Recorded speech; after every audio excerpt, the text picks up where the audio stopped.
So we left off around Genesis 29. We were somewhere in Genesis 29, I think around verse 12 or 13.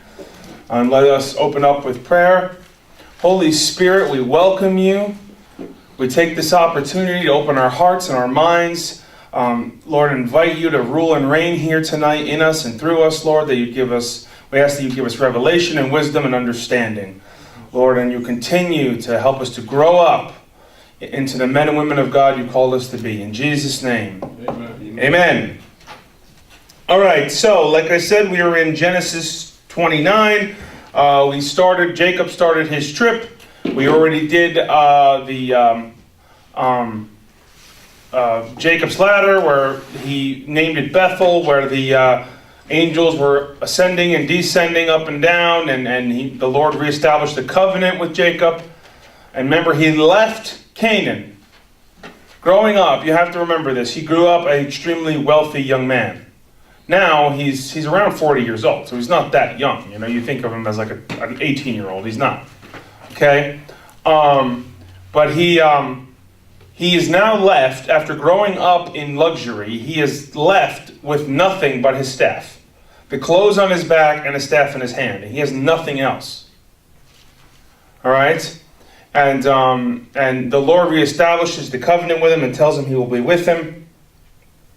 And then he goes and he finds his father and mother's family by meeting Rachel, first person he meets.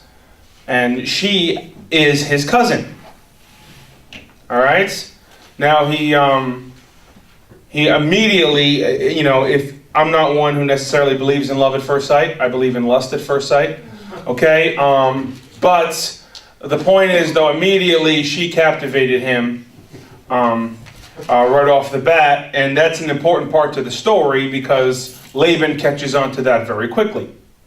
Okay? So anyway, she brings him back to Laban, and Laban grabs him and embraces him, and Laban is his uncle. Okay? The brother of his mother. And so let's pick it up in verse 13. So it came about when Laban heard the news of Jacob, his sister's son, that he ran to meet him and embraced him and kissed him and brought him to his house. Then he related to Laban all these things. And Laban said to him, "Surely you are my bone of my bone, flesh of my flesh." And he stayed with him a month. You are my bone and my flesh, I should say. And he stayed with him a month. Then Laban said to Jacob, "Because you are my relative, should you therefore serve me for nothing? Tell me, what shall your wages be?" So Jacob is not a privileged kind of person, even though he grew up that way. He is used to working. Immediately he goes out and starts to help Laban and starts to work for him. All right? And a month later, Laban comes to him and says, "What should I pay you? You've been working the whole month. What should your wages be?" So Jacob comes up with this clear idea. All right? How about I work for Rachel? I'll give you 7 years of work for Rachel. Now, one thing that we have to get here, which in our culture we have lost completely, is why does he have to work for Rachel? And that is an important detail that we miss. Well, the part of God's culture, which the Lord reestablishes again as law when we get to Leviticus, is that there's something called the dowry. All right? Now, we still have that tradition to some degree when it comes to an engagement ring. And now we're giving up on that pretty much now too. But it has merit. All right? Because the young man has to work and earn something and purchase. Okay? He has to put his money where his mouth is. Now, so really that custom starts with the father would set the bride price for his daughter. And you'd have to come up with it. All right? Now to us, that you may think that seems barbaric, but in almost every single way our culture is barbaric to the Bible. So remember, things to remember when studying Torah. We talked about in the beginning. Let's go back to that. Don't take our culture and judge theirs. All right? This is a godly thing for this one main reason. A young man has to work and earn and prove himself, and he purchases with that dowry. Then the father knows what kind of man he is, right? And he did not get her for free, all right? Well, he should just get her for free. Well, see, there's a lesson here. The lesson is he proved himself. He worked hard and he earned it. That she's worth something, that she's valuable. Okay? That's the lesson. And that's, again, you could see how our culture suffers majorly from not having that. All right? That a father believes his daughter is valuable and is worth something, and you better make sure you understand that. Okay, that's where the now it's like I said, like many of the customs, they're here already in an unwritten form, but they get finalized and when it comes to the law of Moses. But this one is another one, just like you're going to see in the next couple of chapters with that crazy story with Judah and Tamar.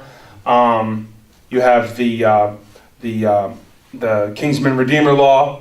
All right, that was already a custom that they had before the law of Moses, but that one continues on to be part of it. Okay, so we'll get into that when we get there. Anyway, so Jacob worked 7 years, and of course we have this term bridal week. We can't skip it because it's just is it a prophetic foreshadow? Absolutely, it is. The Lord does nothing randomly. Why does it have to be 7? Because it's complete. Because it's brings you all the way back. Remember, the 7 days is the same book as this one. Okay? The original 7 days. And it's called a bridal week. The other thing that's interesting too to me is that it doesn't seem like this was a brand new idea in the text. Because Laban understands bridal week when after he pulls his treachery, okay, he says, work this bridal week. So obviously there was something probably already in that culture, understanding of a betrothal being set when they're young, and then you work that 7-year week. That was something that must have already been in the culture, all right? Because Laban very clearly understands that and reiterates it. Anyway, so I think there's definite meaning to the 7-year bridal week. I don't have a ton more to it, but it definitely is a foreshadow, I believe, of many other biblical themes. Okay? Anyway, so Jacob, Laban agrees to this term, and Jacob thinks, he's very happy with the arrangement. Now we see in our culture, we'd be like, that's horrible. First of all, you do have to remember life is different when you live for 160 years than when you live for 70. It's a little different, right? Yeah. 7 years for him is like 20 for us, maybe 25 for us. So you have to put that in perspective. The average lifespan at this time is more around like 120 to 130, where our average lifespan has actually come up, but is more like 7. Now you're going to see that continually go down. It's not, by the time we get to David lives to 80, and it calls him, he had a full life. Okay, so it continually comes down. Once you get to David's day and down, 70 years becomes the full of lifespan, really. If you make it past that, you're on bonus time. So you're going to see that steadily come. But Jacob, in his time, 7 years is more like 2 or 3 for us. Okay? In his lifespan. Does everybody get that? That's an important thing, because you're thinking, maybe we should implement that. Well, then if you want to have, people having 15-year-olds when they're 55, then we could do that, but we don't live that long. Now, but why I'm saying that now too is because as you see the ages drop, you'll see the marriage drop as it goes along. All right? And that's a major thing. Now, a lot of times the man was older than the girl. And that was and you wonder, if you're wondering why it's a cultural thing, And it's mainly because a man has to already have a life proven, be able to take care of her. Okay? And the truth is, a woman is in best shape to have children between 18 and 26. She's the healthiest. That God designed it that way. Don't get mad at me. Okay? But it's true. All right? So that is an important thing. They didn't have, they didn't take 3 or 4 years before they started having children like our culture. So that's why putting them, and of course, a man would already have to have approval and would have to have a life before he would even be able to have her. So many times in betrothals, how it would go is a man would be like 22, 25, and a girl would be like 16 when he betrothed, when he asked for her hand. And by the time they get married, she's more like 18, 19. All right? And he already has a home and a life and a job and a way to provide. Okay? That was their culture, and of course, it was completely different than ours. So, you have to get that. But anyway, just so you're wondering about that. You're saying Jacob was around 40 when he... Jacob was around 40. Now, I know you'll see that Rachel dies before Jacob. That's because Rachel dies during childbirth, not because she's older. Okay, Rachel is younger than him. It doesn't give us an exact amount, but Jacob is older. All right, and Leah is the older one. Rachel's the younger one. Okay, so anyway, so what happens is Jacob agrees to this. He thinks it's a fair deal, and so he works 7 years, and it says that it felt like days to him because he was so in love with her and was so happy for what was going on. And then, of course, we get to this story that you'll never forget because it's pretty much an unforgettable story. So the wedding day comes. Now, I've had every question in the book. Like I told you, I've had some very curious people over the years who have asked me every question, many questions that are pretty inappropriate. They probably shouldn't have asked, but asked anyway. All right? And of course, this one is always the one that comes up. How could this possibly be? How could this make any sense? How could Jacob not know? And it is a fair question. Now, let me explain a couple things to you. First of all, it's called alcohol. If you didn't know that, let me, there's 2 times in the Bible where actually, it already happened once with Lot. Remember that. But we're going to get David at a bad time of his life. Tries to pull that one off at a banquet, and he tries to get Uriah to drink a lot, so he, will forget his integrity. Okay, so here he's at a wedding; they celebrate. Okay, so I'm sure Laban, knowing what he's going to do, is going to make sure that Jacob has plenty. He's going to keep it flowing. All right, now that would seem like, whoa, wow. You've probably thought this out. I've thought this out because I've been asked, like I said, every question under the sun. Another thing is the custom of veils. We still have a remnant of that, but ours has changed a lot. But the veil was a major part of that culture. During the ceremony and anything, he doesn't see her face. She's covered. Okay? And so anyway, truthfully, when it comes to the customs and when it comes to alcohol, and I'm sure a sure amount, it's very possible. Okay? Poor lady. Yeah. The victim in this, well, Jacob is a victim too, because he's being lied to. But the real major victim is Leah. Her father did this to her. All right? He totally abused her here. She knows what's going on. All right, so... And I also think that does play into why she had kids first and Rachel was barren. I think the Lord, she named her first couple of kids, that the Lord has vindicated me and the Lord has looked out for me. I think she was absolutely right in naming her kids those things because she was wronged. All right? So there's no way to exactly know that because the text doesn't say it, but it does say later on, then the Lord looked down on Rachel and opened her womb. So the Lord could have done that earlier, chose not to. Right? So, anyway, and then this, I'm jumping ahead a little bit in the story, but one of the other reasons why I've came to that conclusion is because, I'll have to jump ahead to get it, but there is a little rule written in the Torah, and it's about rival wives. This practice is taken out and made unlawful of marrying sisters. And you're like, well, Jacob married sisters. Jacob didn't mean to marry sisters. He was forced to.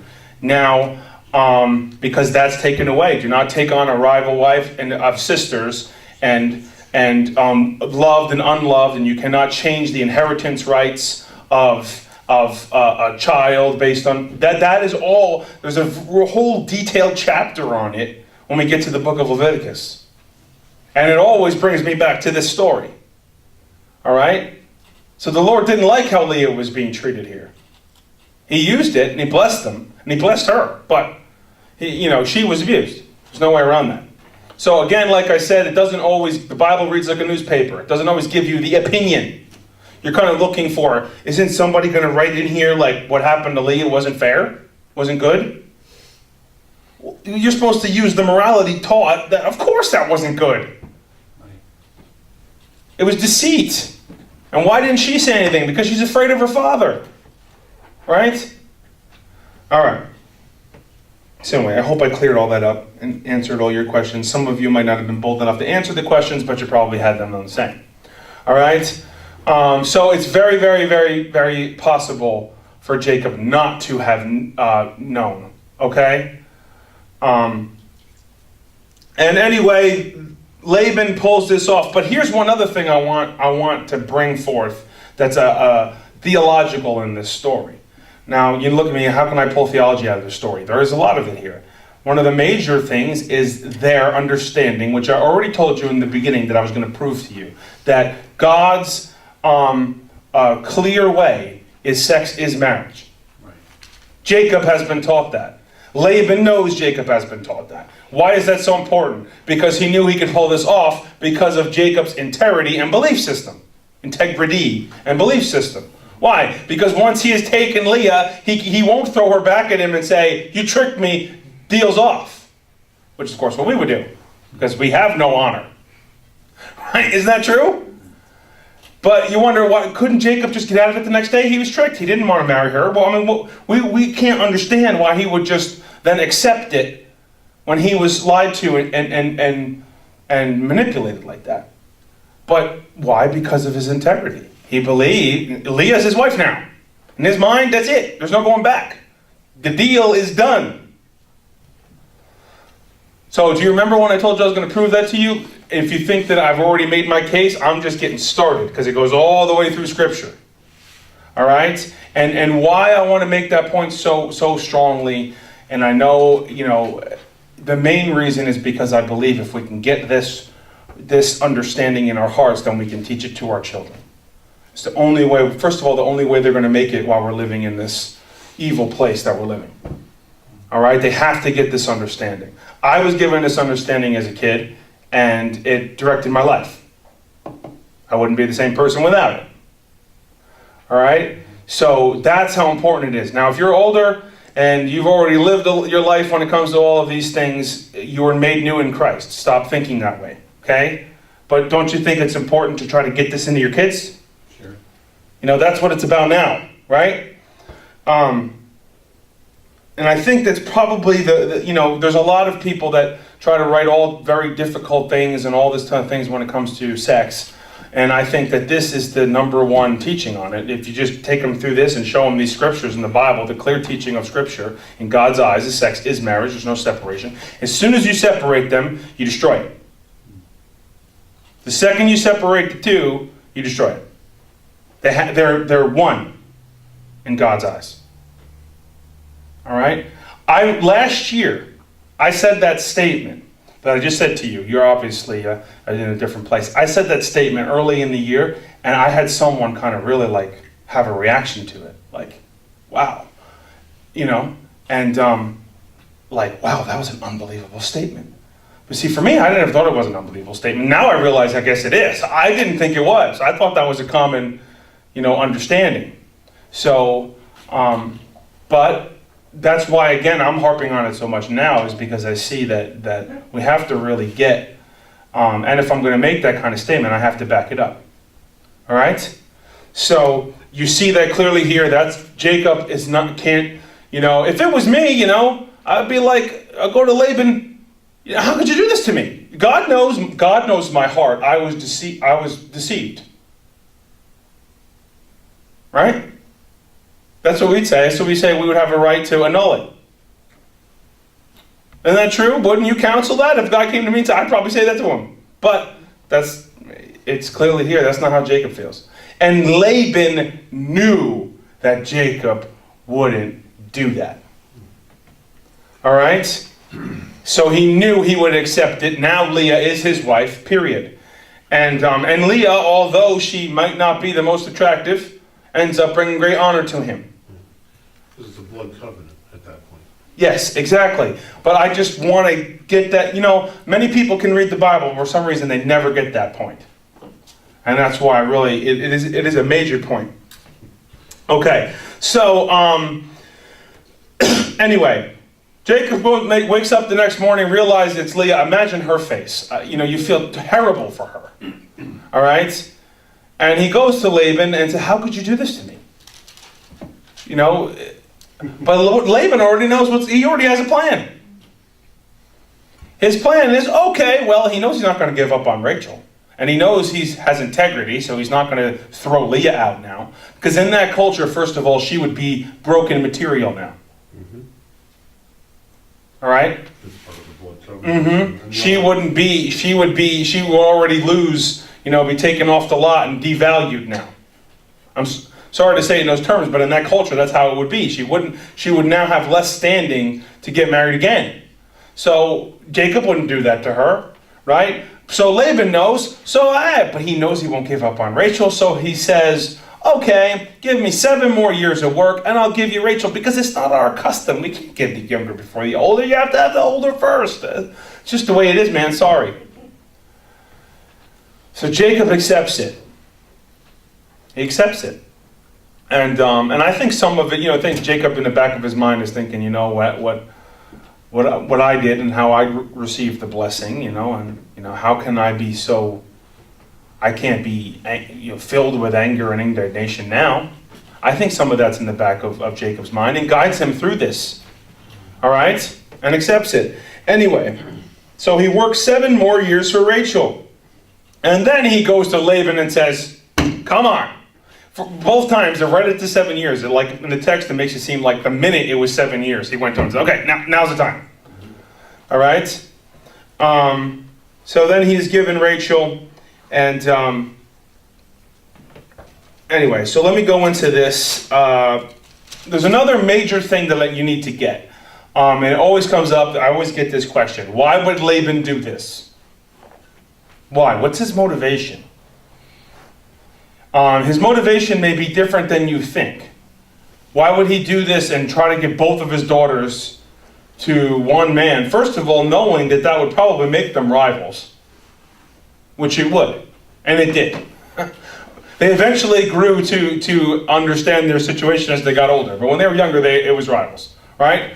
So Laban must have known that. Why would he do that? Well, see, Laban understands something. The blessing of Abraham and the covenant of Abraham. He has been blessed since the minute Jacob came and worked for him. His whole business went from, local to international.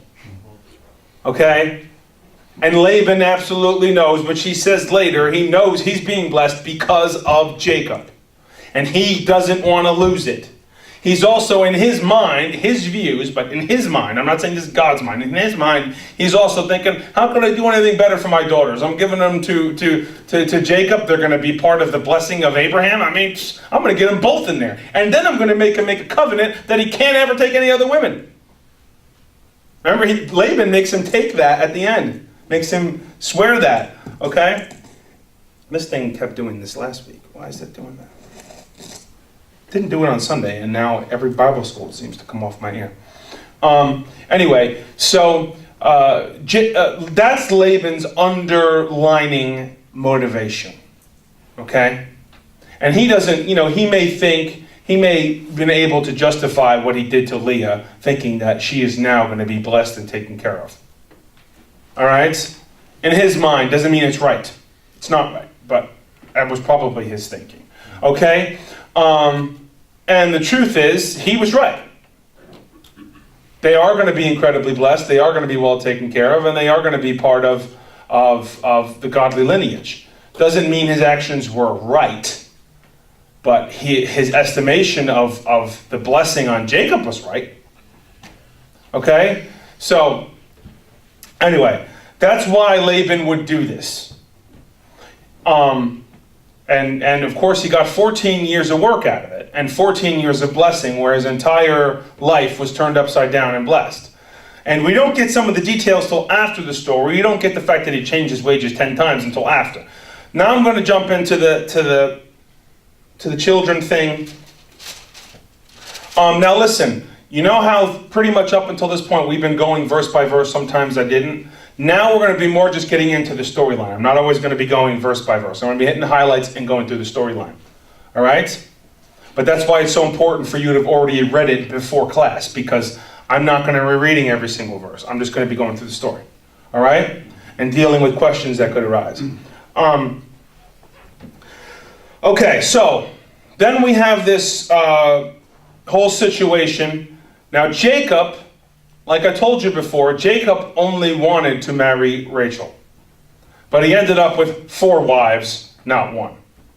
And what's interesting in the story is that all 3 were actually brought on him, that he didn't choose them. Okay? And that's what happened. And of course, remember when I explained to you the whole concubine thing before? I know another thing is difficult, but I told you have to get used to it, because it's going to be all over the place. All right, well, you see, this story really brings out what I was explaining to you. You see concubine as a sex slave, but in this culture, it's actually God's culture, which doesn't mean that the practice is right. It's not the point. But their understanding is you can't sleep with a woman and then throw her out. Once you take her, she's yours. You have to take care of her the rest of her life. So that is the point. And you see that it goes back and forth between his servant, his maid servants, right, concubine, and wife. That term is used multiple times through this whole thing, and as through their lives. Now, what is that? Why is that important? It's important to see that Zilpah and Bilhah are not just slaves. The point is, though, they have secondary inheritance rights. But Jacob has claimed those children all, because Rachel and Rachel and Leah are using them as surrogates, okay? And all children are Jacob's sons. But yet Jacob now takes care of them as his own, and it uses the term as well as wife. So the better term, I know it may annoy you, but I think it's a better term. We can get away from the term that that you don't have to explain to children, okay? The better term would be secondary wife. Not that that makes us happy, but So they didn't have ceremonies for them? They just gave them over, like? I don't know. Gifts? I don't know. I don't really know. I don't have an answer for that. I'm sure some cultures they did, some cultures they didn't. All right? The one thing you have to see, though, if you don't get this, you'll think culturally you'll always look down. Don't do that. The main point here is that these women are taken care of. And the other you know what the most important thing to these people? Children. Children. Having children is the most important thing. Again, don't think our culture is good and compare it to them, because we're the evil culture. We make children a problem. Children are annoying. Children make life difficult. In their culture, there is no greater prize. There is no greater gift than children. You understand? So we're the sick ones. Okay, because we make children a curse. You understand? Yeah. They mess up our lives, is what they do. See, so it's totally flipped around. God loves children. God loves people. He said, be fruitful and multiply. It was his idea. Okay? So, but you have to get that. These women, first of all, their children will be taken care of and blessed. Zilpah and Bilhah's children become pretty much, prince and princesses. Okay? You understand? So they're not getting a bad deal here. It may not be, you may have watched so many romantic movies, you may really think it's horrible, but they'd probably be living on the street somewhere if it wasn't for this situation. I'm not saying with that, though, that this is God's. I already explained to you how God always throws them back to, in the beginning, it was meant to be one man and one woman. I already explained to you, I don't want to explain it all again. That's how it was weeded out of the church, because the Lord sent us back, right? And here, what's interesting is, though Jacob had that mindset and yet wasn't able to fulfill it. Jacob only wanted to marry one woman. Okay? So, anyway, so that's the situation. So let me just go through the story then. So we know what happens. He gets tricked, but he keeps Leah. Leah's his wife for 7 years. Then he has Rachel. 7 more years for Rachel. So then Bilhah starts to have children right away. I mean, not Bilhah. Leah starts to have children right away. And she names the first 3 children all as a slap at her father. And Jacob, really, and Jacob allows it. He could have vetoed the names, but he doesn't. Because I'm sure that, and you know what? The other thing that's clear in the story is that you grow to love people. Because Jacob grows to love Leah. She's part of his life, right? It just wasn't intended originally, okay? But she names the kids, God has vindicated me because God has looked at me as God has seen that I have not loved. So that's what the first 3 names are, okay? And then, then Rachel is starting to get really upset because she's barren. Now, have we seen this before? Yes, we have. And she can't have kids. And again, in this culture, when you can't have children, it's like there's a curse on you. You're filled with the ultimate shame. All right? So Rachel can't take it anymore. So she gives Jacob her maidservant, Bilhah, okay, and says, take her, sleep with her, and then I can have a child through her. Okay? And anyway, so he does, but it also clearly says in the text, so Jacob took her as his wife. And you're like, what? All right? It says it. Read it. Okay? So the point is, so then Bilhah conceives, and now Rachel feels like she's at least in the game here. And then the time goes on, and Bilhah has a couple children. A couple sons. Now, one thing that's not mentioned is the daughters except for one. And Dinah is mentioned because of what happens to Dinah in Shechem. We're going to get to that horrible story. Doesn't mean there wasn't any other daughters. There was other daughters. The thing is that the lineage was going through the men, and that's why they're the ones named. Okay? Dinah was specifically named because she becomes, a major. There's a major story that surrounds her later on. Okay? Anyway, so then Leah starts to feel jealous. Okay? Leah starts to feel jealous that now Rachel's having children and through Bilhah. I know it's confusing. Okay? So then Leah can't take it anymore, so then she gives Jacob Zilpah, her maidservant, and says, sleep with her so that I can have her sons through her, because now I'm not having any kids anymore.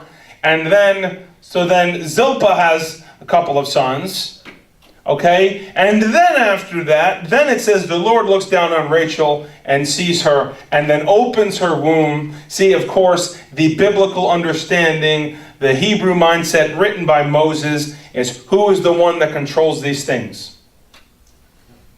God. Now that is a very theological thing.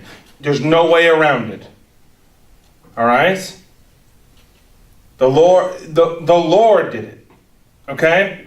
And all of a sudden Rachel becomes pregnant, all right? And she's a little older at this point. And she becomes pregnant with Joseph. And then Rachel has one more child, Benjamin, the last one, and she dies during childbirth with Benjamin. All right. Now, of course, if you're younger and you don't know anything about history, you don't realize that before modern medicine, many women died during childbearing. Okay, it was a common thing. Now, many men died during war, so there was just a lot of death. All right. But a major way where women would die is, you would have 20% that would die in childbearing. And that's... Still a major issue for most of us. Yes, in places where there isn't modern medicine, it still happens on a regular basis. All right? So, anyway, I just jumped ahead with that part, but I went through, now this becomes the 12 sons. So here we have 12 sons of Jacob. His name isn't Israel yet. All right?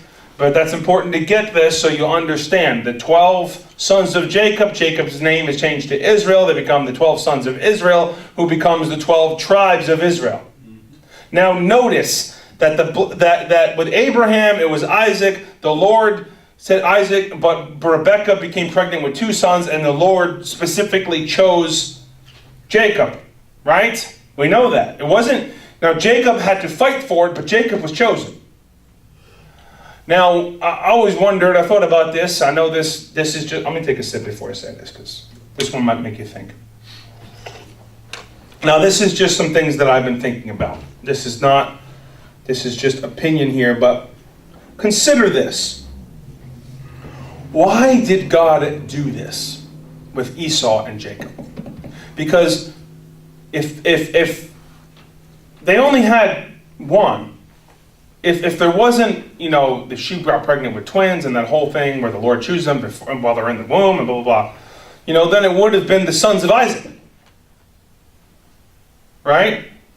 But the Lord orchestrated that, I believe, as a teaching tool and as a way to train Jacob. All of those things were orchestrated. Because now the Lord makes the covenant and says to Jacob all of his offspring. Right? So it's no one is chosen. All of Jacob's offspring are Israel. Okay? And, of course, with the 2 maidservants, I see an awesome picture of the Gentiles being grafted in. Am I reaching for a picture? I don't believe so. They're everywhere. They're all over the place. All right? Those 2 were brought into the blessing of Abraham, and even though they didn't mean to be, but they were. Right?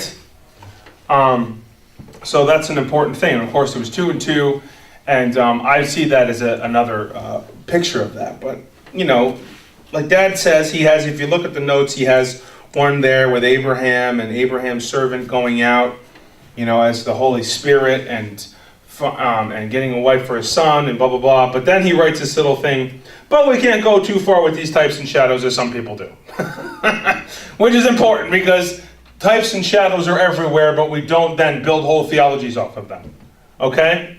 So, I clearly see a shadow there of the Gentiles being grafted in right there in the beginning.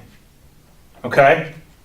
And I think it's very clear that Bilhah and Zilpah were brought in, and their bloodlines were brought in to the blessing of Abraham and the covenant of God, right? And as we didn't look for the Lord, He looked for us. They weren't looking for it, but they were grabbed and brought into it. All right? Here's the other thing. The Lord knew how these women would respond, and set them up to do this.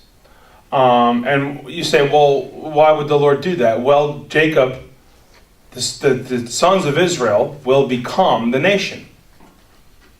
He had 12 sons. Okay?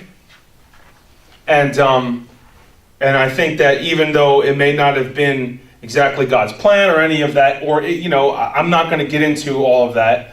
The point is God used it either way to bring about His purpose. All right? That is clear. And you see that I think that just is very clear that the Lord used it and orchestrated it and brought it about so that Jacob would have 12 sons. And of course Jacob, all of his children become the children of Israel. And they're called the children of Israel until they come out of Egypt. All right? So, let's get back to the storyline. So that's how it all happened. And I told you later on in Torah, in the law of Moses, taking 2 sisters as rival wives becomes illegal. All right? And it always reminds me back to this story. Okay? Anyway, so Jacob is blessed, okay? Now I have to get into this one story, I guess, here. I always try to skip it, but I always get questions about it, and I'm sure some of you had some, so I'll get into it. The mandrakes, okay? And really why this story is in here is just to show the situation. This just explains the situation. First of all, you know that they're making deals with each other that who can get Jacob when he comes home from work. Okay? And he usually chooses to go with Rachel, but the other women get neglected, so they're making deals with Rachel, so who gets to claim Jacob when he comes home? That's the situation. All right? Tired fella. You know? My heart goes out to him. Yeah. Exactly. But either way, but one thing you have to stand, we think about is, what, if we don't get it, the one thing you can take out of it, I'm not saying we apply this to any of, but the one thing you can apply and take out of it is their desire and blessing for children and how they love and want to have children. And that is a major part of this. See, we only think about sex in those terms of sexual pleasure, not children. And of course, it is both. But when we major on one and skip the other, we're missing a major part of it. And one thing you learn from this is that these women want Jacob and they want to have children. Okay? And we're going to see that story later on with Judah and Tamar. That's the major part of that story as well. Okay? Well, he didn't have much to say. He'd come in and they tell him where Yeah, he comes in, and that's why this part is in here. He comes in and they already have it worked out where Jacob's going tonight. And he's got 4 tents. All right? So. Over there, boy. Oh, you didn't have a choice. You didn't know Yeah. where he was going. All right. So one thing, though, you have to get also from this, too, though, I believe, is a lesson that we can glean from it, is that Jacob cares for all 4 of these women. And that's a big thing. They all become his, and he takes care of all of them till the day they die. All right? So you can't just throw that detail out. That's an important detail. All right? All right, so let's go. Now we're going to get into, now you notice in verse 21 that Dinah is mentioned specifically, and that's because of what happens later on with Dinah. All right? A very terrible story. All right, did I answer most all your questions that you might have come up? I'm sure you can't get through those stories without a bunch of questions coming up, especially if you're doing it for the first time. So I try to preempt the ones I would think you have and the things that don't necessarily make sense. And a lot of these things are cultural, all right? In this culture, the number one most important thing is to have children. All right, so that's why some of the things we don't understand why they do what they do. But why would they give their maidservants to Jacob to take him as secondary wives? Well, we can't understand that, but in their mind, they want to have kids, period. That's it. There's no other thing outside of that. There's no other motivation other than that. All right? It's also a very significant part of an agrarian culture.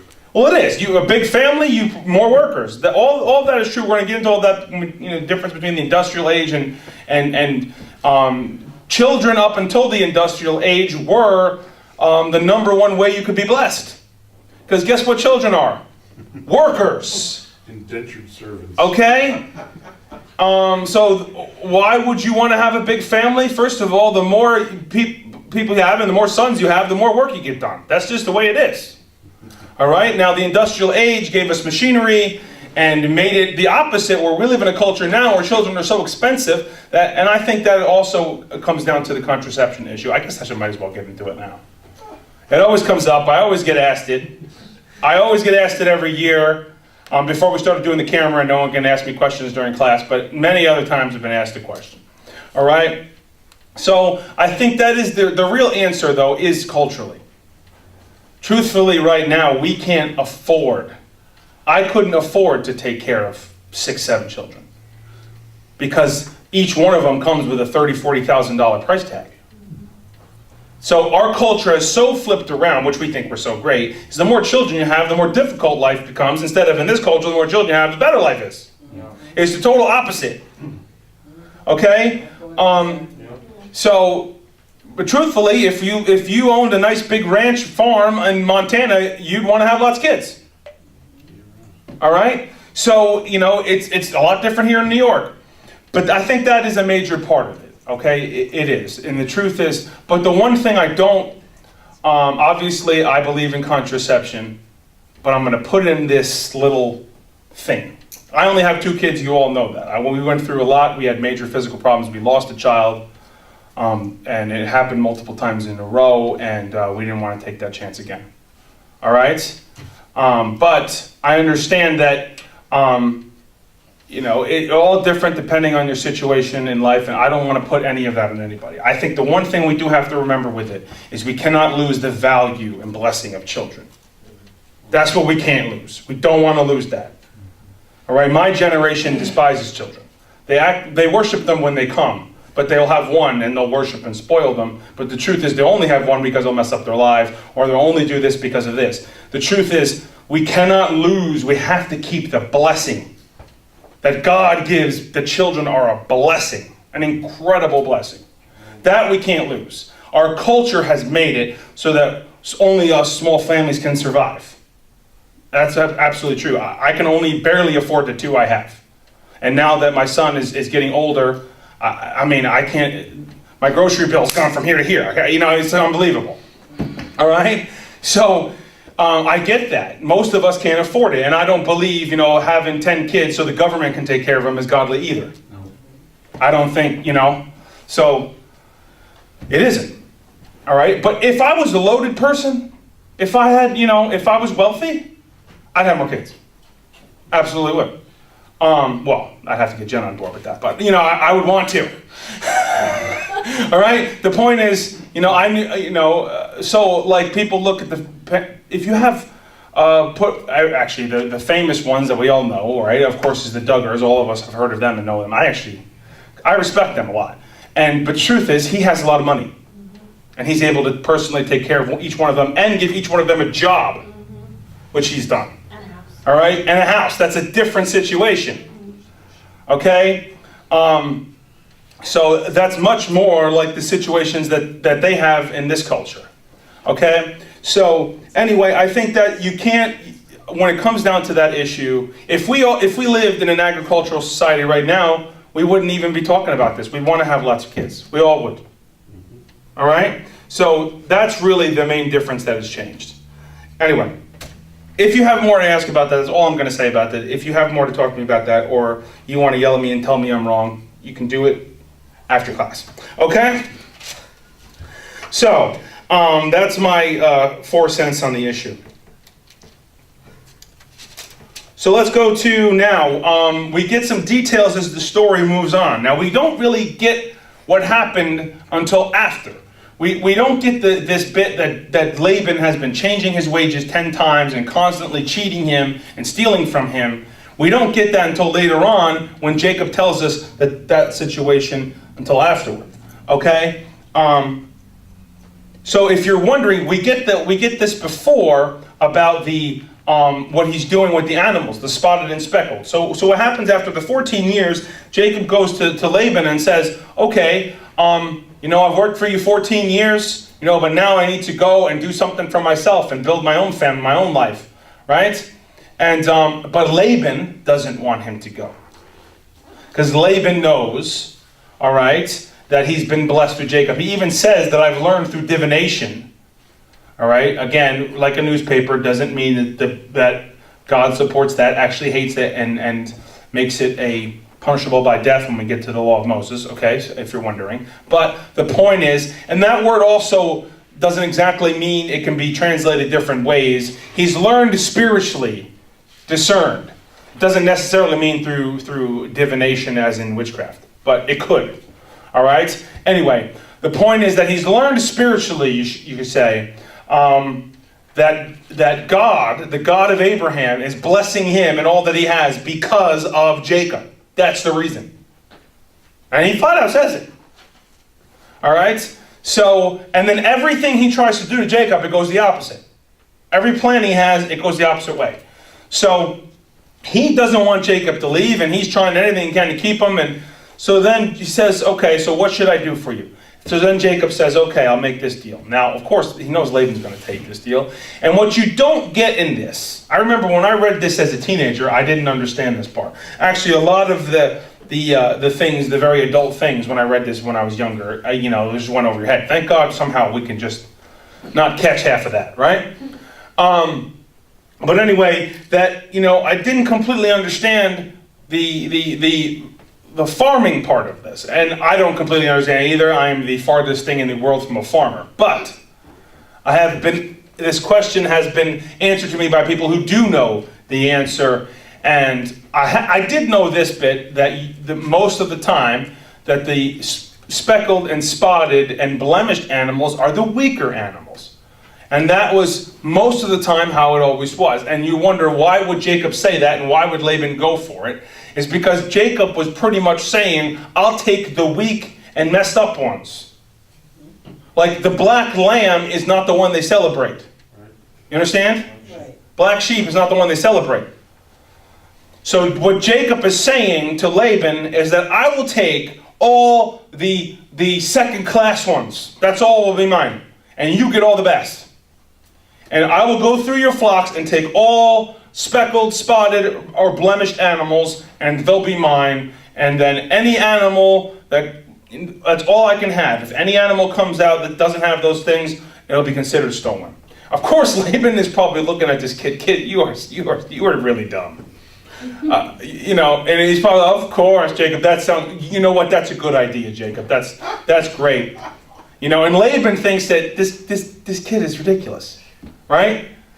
So, but he doesn't know that the Lord spoke to him. Now, we don't get that until after. Yeah. But the Lord had already spoke to Jacob, given him this dream. And the Lord gave him this dream of setting up this post. And he has speckled, spotted, and blemished animals. And if he puts up the post, they come in front of the post, and they'll mate, and they'll produce exactly stronger animals each time. All right? So Jacob has this dream. So the Lord tells Jacob exactly what to do. But Jacob has to take a leap of faith. We love that term. I kind of hate that term now because it's... But anyway, Jacob, by faith, believes the message that God gave him and takes a crazy chance here. Because Jacob has been doing this a long time. He knows what he's saying is ridiculous. Okay? But he is trusting that God gave him that message and that God is going to use it to bless him. All right? And of course, that's exactly what happens. Jacob takes the spotted, speckled, and blemished animals. He sets up the post. They come. The whole thing happens, and he becomes blessed, and all of his flocks and herds triple and become healthy and powerful. And of course, Laban continues to get jealous. Then his sons start to get jealous and angry. All right? And they're like, Jacob has taken everything from us. And Laban knows that God is doing it. All right, no matter whatever they set up, it changes to go Jacob's way. Because then that's where the 10 payments change. It's that Laban then tries to come in and correct it, and then the Lord does the opposite. Well, right at the point of making that deal, it shows immediately the next statement is, the deceit that was there in Laban. Yes, Laban knew exactly what he was doing. Pull them all out of the flock. Yep, Laban knew exactly what he was doing, but he didn't know that God was using this to bless Jacob and to show that God is for him. And of course, that's why Laban, is all talk, but he wouldn't do anything to Jacob because he's scared. That's flat out the truth. So eventually, though, Jacob realizes, and he tells by Laban's sons how they're treating him, and the Lord is putting pressure now on him because the Lord is putting pressure on Jacob because Jacob has to go back. God is making it uncomfortable for him now. God spoke to him. He wants him to go. All right? He has to go back to Canaan. So the Lord is making it difficult. So then Jacob calls out Leah and Rachel at night in a family meeting. All right? And you know what's interesting here, what I like about this too, is that Jacob includes them both and wants their opinion and tells them the whole story. And what's interesting too is that he obviously hasn't told them this story before. He's been just letting them think everything's fine. But you notice that Leah and Rachel both now are completely loyal to Jacob. He's obviously won their hearts, right? And they say, no, our father treats us now as a foreigner, and he's continually taken all this stuff from us, and we were supposed to be an inheritance, but we don't even have an inheritance now. Jacob had to earn it all. Nothing was given, right? And so anyway, they both say, whatever the Lord has shown you, we're on board with it. Something, that's my own version. So anyway, now Jacob knows he's going to go. But one of the reasons why he had to do that is because he is not going to make a big thing about it. They're going to sneak away. Now, why is he doing that? Because he doesn't trust Laban at all. That's why he's doing it. Laban then comes and pretends like he's the father of the year and tries to say that, why would you do this to me? I hug my grandchildren and blah, blah, blah. But because Jacob does not trust him. That's why. That's the whole reason why Jacob tries to do this covertly. All right? So anyway, Jacob flees, and then Laban takes a bunch of men and hunts them down and starts screaming and yelling at him. But what happened the night before is that Laban has a dream. And a clear warning from God to not say anything to Jacob, good or bad, but just don't say anything to him. So the Lord deals with Laban and puts fear into him. Laban goes and he kind of talks a big amount. Oh, you did this to me and you couldn't even tell me. And you take my children and my daughters and I can't even kiss them goodbye. Blah, blah, blah. He's just whining because there's nothing he can do about it. But then Jacob lets him have it. He finally lets him have it for 20 years of him abusing him, lying to him, and trying to take advantage of him. Okay, and then Laban stops him and says, all they're mine, all the kids are mine, all the children are mine, all the flocks are mine, blah, blah, blah, baloney, and they all know it. Okay? But that's how it goes. But then Laban throws out this thing. Well, I skipped the story. Let me go to the first thing, and I'll come back to that. He says, fine, but why did you steal my gods? And of course, all of us went. When Rachel took them, we were all like, what did she do? I remember I was like, what? I always get that question. How could Rachel do it? Doesn't she know better? Why would Laban have these? I thought.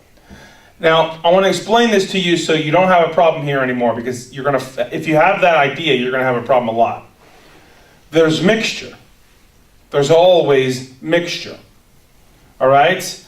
Now, one thing that's clear is you're going to see a couple chapters later, the Lord really comes and meets with Jacob, and Jacob gathers them all together and says, get rid of your household gods, get rid of your idols, and commit ourselves to the Lord. In order for him to do that, they must have had them. Right? They must have been astray in some of those areas very clearly already for him to have to do that. All right?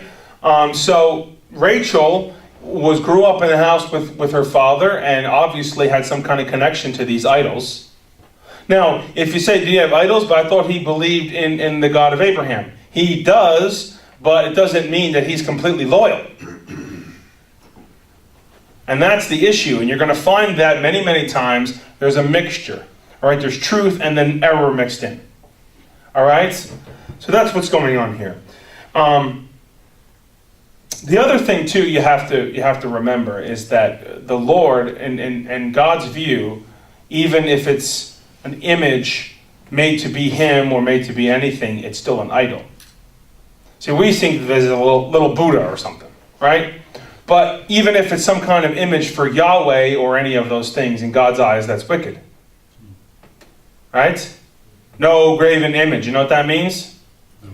No graven image. All right? We do not worship images or statues. We don't worship pictures or beads. Right?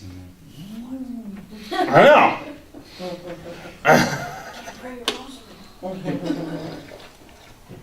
Okay. So, anyway, but then we have this story where Jacob just lays into him. We didn't take anything from you. We wouldn't take it. But then he says, if you find it here, whoever took it, let them be put to death. Jacob's pretty confident. Little does he know, because he has no idea Rachel took them. All right? But Rachel's crafty, and as soon as she sees this whole thing, she has him stuffed underneath her, and she's on a horse. All right?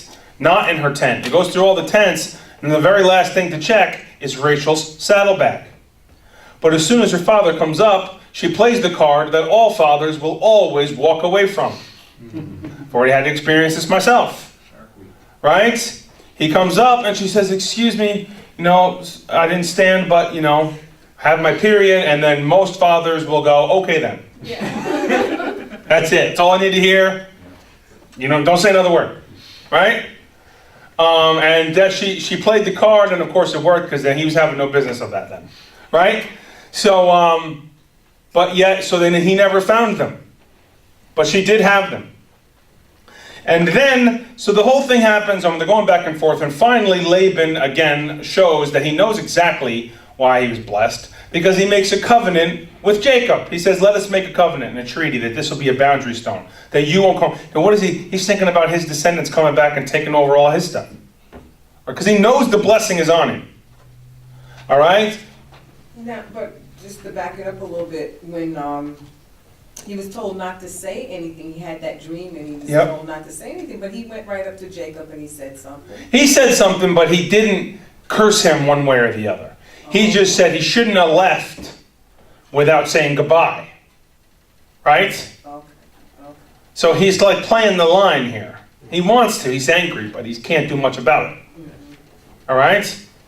So, anyway, but he clearly makes a covenant. And then he says that these daughters of mine will be all, and you will swear that you will never take any other women other than these daughters of mine.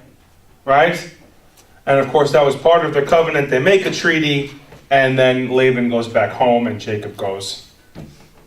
One problem solved. Now Jacob has another huge one coming. His next major problem is, how does he deal with Esau? All right, which is tricky. In the back of his mind, he's been thinking that the whole time. Also why he was a little reluctant to come home, and why the Lord had to put pressure on him and push him. Right? Because he knows what he has to deal with. Esau. Esau's a scary guy. All right? So, Jacob's coming back, and he takes his two, he hears that Esau is coming and has 400 men with him. And of course, immediately he's thinking he's coming to wipe us out. This is it. He's been waiting for his chance. Right? So he splits now. It's a big group of people now. So he splits them into halves. And what he's thinking is, if I split in half, at least if Esau attacks one group, the other group will live. He can get away, he can run. That's what he's had to deal with. All right? So he splits them up into two companies. But what he does before that is he sends all these servants ahead with all these gifts, all kinds of money and all monetary things and food and all these gifts, and like droves of gifts. So Esau has to come, and he constantly gets bombarded with each one of these droves of gifts from your servant. And you notice that he tells each one of them very specifically to say, these are gifts from your servant Jacob. And that wording is key, because he's showing humility, and honoring Esau. And he's hoping to pacify him. He's hoping to, accept, okay, well, I'm not coming here acting like I have everything. I'm going to be very humble, and maybe he'll accept me. It's my only chance. Right? Or maybe I can bribe him. All right? So he's sending all this stuff ahead. And then finally Esau comes through, and Esau has the exact opposite reaction that Jacob expects. And Esau has now accepted the situation. He's accepted that this was God's will. And so anyway, Esau does the opposite and comes running to Jacob and embraces him and kisses him. And they cry. And it's been 20 years. All right? And anyway, of course, Jacob now is elated because he has he's received a favorable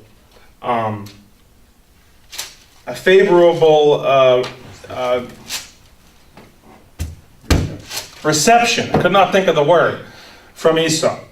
And of course he's blessed and blah, blah, blah. Now I want to get to another story that is in the middle of this, but it's really, I want to spend some time on this one. Now, before he meets Esau, okay, the night before, he's getting ready, he's separating everything, he's stressed, he's anxious, he's really scared, all these things. He sees this man, but he obviously knows there's something else to this man, because he's drawn to him, he goes after him. And he tries to get him to bless him. So obviously, I think the story is clear that Jacob knew that there was something else going on here. I don't think Jacob just went to try to have WrestleMania and you know, I think the text is pretty clear. Jacob knew that this was an angel. All right? He's heard, Abraham and Isaac, he understands. So he goes and tries to get a blessing, but the angel won't give him one. You say, why would God do this? Because it's an exercise for Jacob. He wants to see how far he'll go. So he won't. So Jacob wrestles with him. And the angel's wrestling around. Because I always thought about, you have to think about this one for a while to get it. Why would they do this? Why would... So he's trying to get him to bless him because he knows that this is an angel. He has a blessing from God. And the angel is provoking him, saying no. So Jacob is wrestling and he's like, no, let you go to a blessing. And the angel's trying to get away from him. You wonder, why would God do this? I've thought about this for a while. And, you know, you think of, what is the reason for this? What is this story? Why would God do a thing like this? And I think there's only one answer. All right? First of all, what does he receive after this? He receives a new name. A name that will live forever. Right? And again, like everything else, Jacob had to earn it. Nothing was given to Jacob. He had to earn everything. Right? And he had to earn this blessing.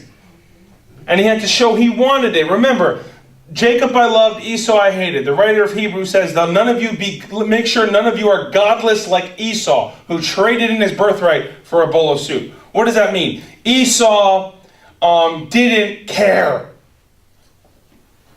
He didn't care. And Jacob cares. And I think, again, this is an exercise that Jacob is proving how bad he wants the blessing of God. So he's wrestling with him. And can you imagine the scene that the angels, no, get off me. No, I'm not giving you anything. And Jacob, won't let you go. And he jumps on him again. You know, we would think that's ridiculous, but it's God testing him. And eventually, Jacob is so, persistent. He's so persistent that the angel finally eventually just says, he taps out, okay, and Jacob, hits the ground. He could have done that hours ago, right? The angel wanted him to wrestle, because then he just puts an end to it. Hits his hip, and all of a sudden it goes out of joint. Jacob falls to the ground. He's probably going, oh great, I did all that for nothing. But he earned it. He earned it. He earns a blessing. You think, but God wouldn't put Jacob in pain for the rest of his life, would he? Well, he walks with a limp the rest of his life from this, as a sign of the blessing. Imagine that. So then the angel says, he goes, what is your name? My name is Jacob. He goes, your name will now be Israel, for you have strived with God and men and have overcome. And Israel means he who strives with God. All right? And so his name is changed to Israel. And you notice from that point on, Moses starts to refer to him as Israel. Once in a while, he throws in Jacob there so make sure you know what's going on. And then later on, the Lord reiterates the name Israel to him again. And he names that place Yahalan, Israel. Okay? And he goes back, and now he's the next day when he meets, all this stuff happens, Jacob is walking with a limp. And I'm sure they're all asking him about it. All right? And of course, so the exercise, you wonder, why would God do such a thing? Why would God test him that way? I believe, again, it was all about Jacob. How bad did Jacob want the blessing of God? How bad did he want the covenant? How bad did he want, the lineage of Abraham, the covenant line? How bad did he want it? Jacob had to go a long way for it, didn't he? He really did. And of course, the angel finally puts it to bed. And then he's thinking, well, can you heal this, hip problem? Right? But the Lord keeps it. And you're like, why would he do that? And of course, Moses throws in the thing about from this day on, the Israelites do not eat this tendon, on any animal, because to remember as a sign of respect that God touched that tendon. All right? And it also is clear that Jacob walked with a limp the rest of his life. Wow. We wouldn't think God would do that. Well, he did, and it's a sign. And every time Jacob walks with a limp and you look at him, you remember the time the Lord changed his name to Israel. And he fought for the blessing. Every time. Right? So, anyway, that's the story. And then, of course, he meets Jacob the next day. Jacob embraces him. He's received favorably. And he tries to even leave men with him. And then Esau tries not to take any of the gifts. He's like, no, I have plenty. I don't need anything. You're not going to give me anything. Jacob persists. And Esau reluctantly receives the gifts and goes back.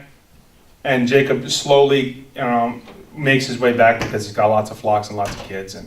And so as he's making his way back, then we have this awful story. Okay? Which is in the end of chapter 33. Isn't it kind of interesting he doesn't want to dwell with Esau, though? Oh, it's very interesting. He doesn't want to dwell with Esau because he knows he can't. He knows he has to be separate and he has to make his own family. He doesn't want to get into any of those situations anymore. All right? But Esau knows it and moves away out of respect for the blessing. Esau then packs up and moves away from the land of Canaan and obviously becomes the Edomites. And we'll go through that lineage soon. It catches us up on Esau's line and all that. Okay? So, I didn't just pull the cord out of that. No, that's good. So, but then we get into this really difficult story here. Okay? And it is difficult. So, as they're making their way back, and they're settling because Jacob takes a long time settling and he moves around. He settles in Shechem. Okay? And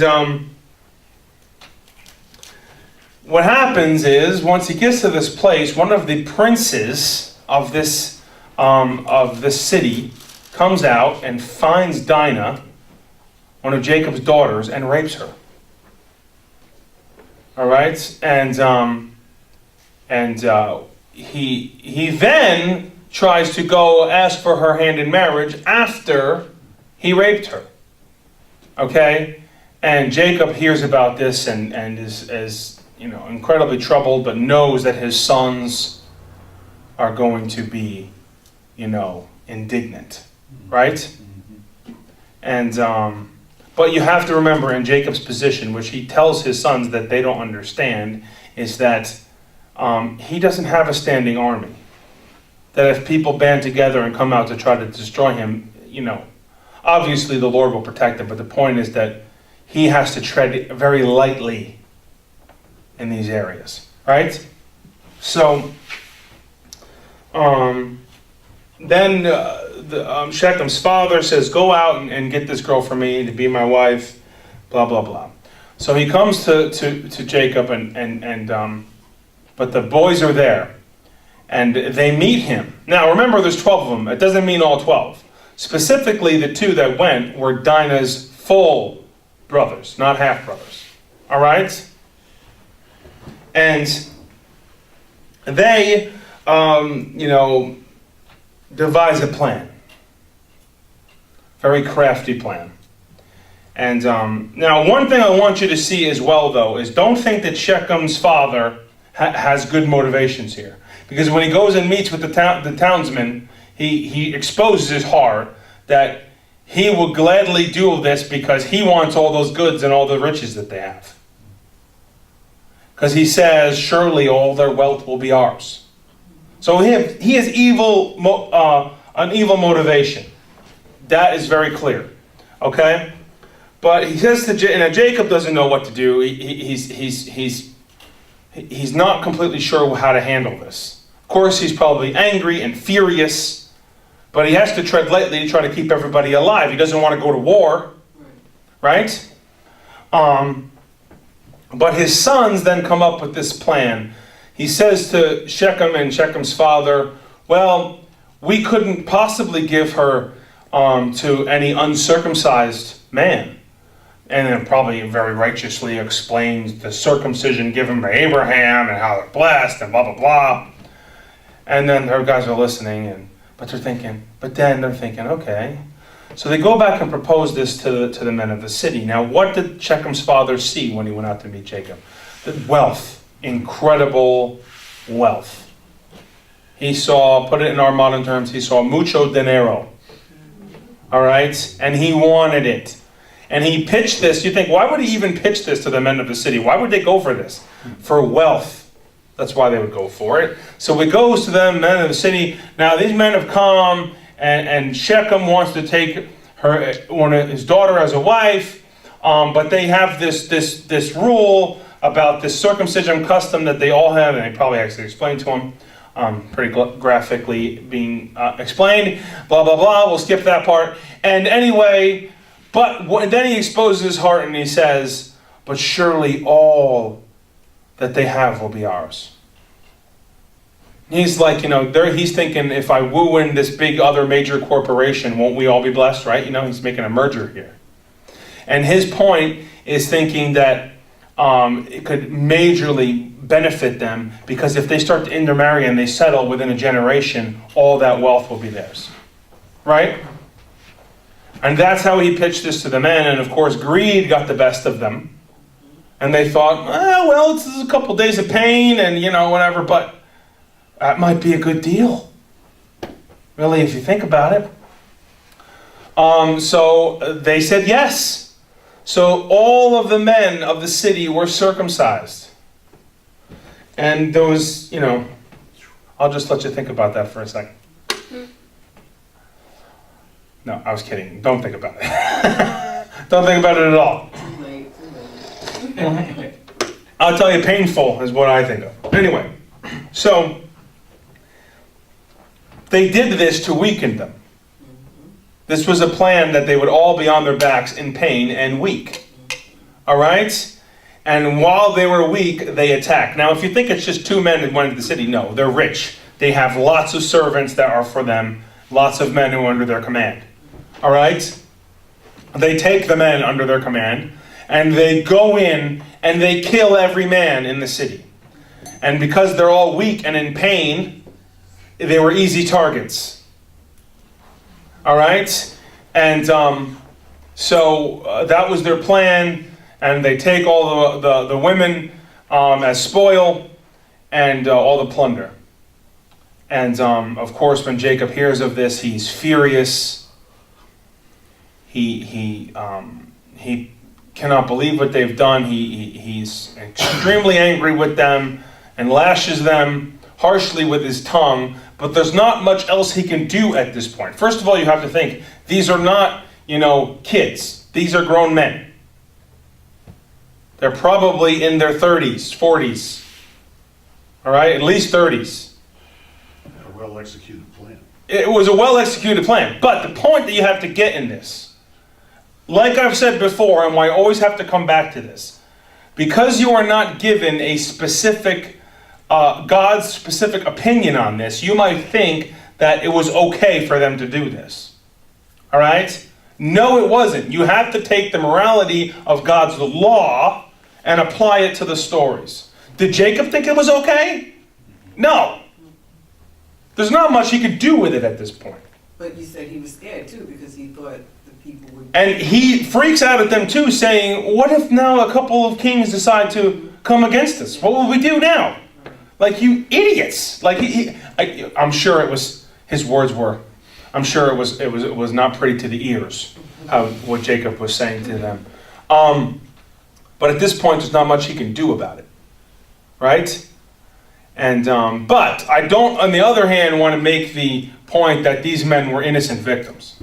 They were not innocent victims. What they did to Dinah was evil and wicked. We have to take God's law and apply it. It was a wicked, evil thing that they did, right? And then they had major greed in their hearts. But it does not justify the violence. Okay? Now, should there have been a punishment for Shechem for what he did? Absolutely. Should they have sought that? Yes. But Jacob wasn't sure how to do that without bringing on war. Okay, so it was a very hard situation for him. But I always want to point that out because I don't want you to think somehow that this was a godly act or somehow that God was okay with this. You can't get that from the story. And why can't you? Well, let me explain to you. It's not for about 12 chapters. But 12 chapters from now, these two get a major punishment for what they did. And that's how you know how God feels. The Holy Spirit, Jacob lays his hands on his 12 sons before he dies, and they all get their prophecy, just like Abraham did in Isaac, and Isaac with Jacob and Esau, right? Well, guess who gets very bad prophecies? All right, now, I'm forgetting the exact names. It's, is it Issachar and Simeon? Oh, Simeon. Simeon and Levi. Levi. And Levi, of course, we know, is taken to be priests. But that's not until they have to earn it. They're not chosen. That's another story. Well, anyway, Levi's prophecy, okay, and Simeon was horrible.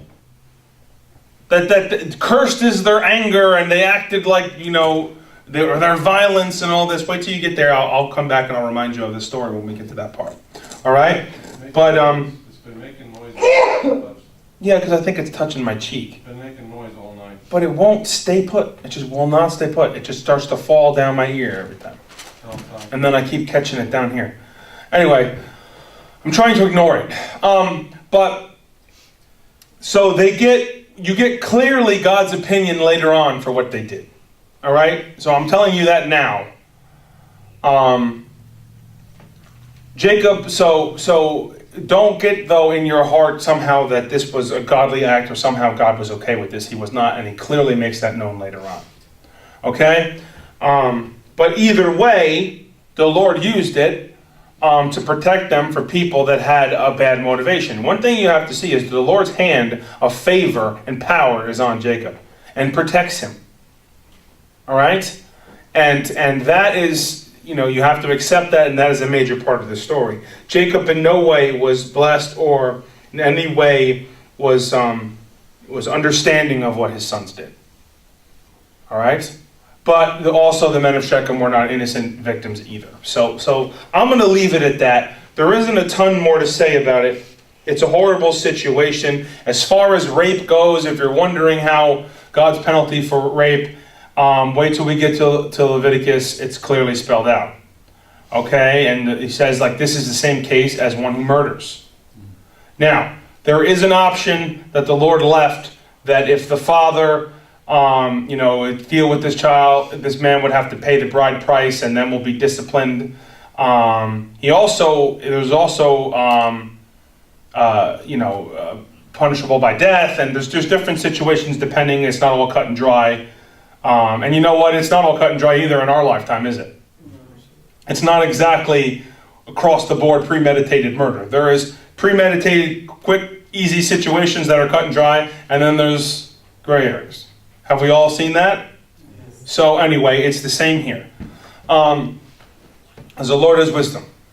But anyway, the point is that don't think that God is okay with rape. Trust me, when we get to that part, you'll see that God sees it as murder. Okay?